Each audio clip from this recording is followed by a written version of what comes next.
Alrighty, so we're starting another boiler replacement. That was what was there. It died earlier this season, and there's our smart valve there. The customer installed this skim capping on here. There wasn't one there before. There's the back of the wet return. This is the water supply. The VXT has been removed temporarily. We're going to be replacing that. We've already taken care of the gas line.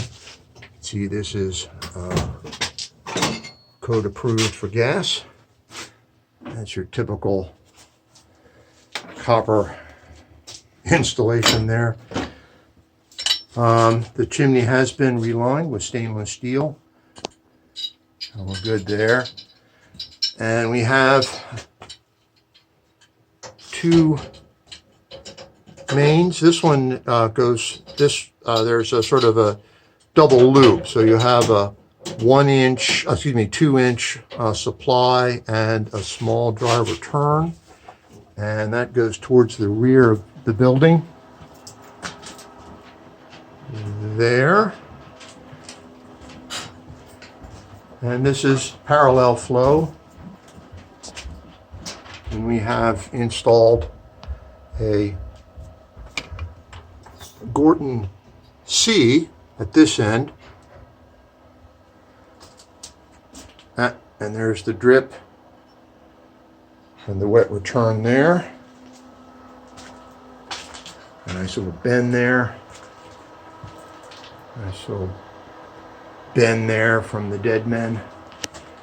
And we've got a switch at the top of the stairs for when this was a oil-fired unit.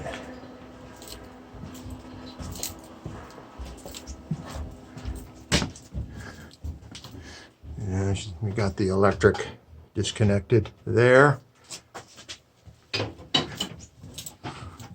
And there's the longer main towards the front of the building. Gas over there. And this is a new main vent that we drilled and tapped earlier this year to help get this boiler through the season, its final stages. And it's a Gorton D, I believe. And then it drips down to the wet return on the way back. So we've disassembled. This was the old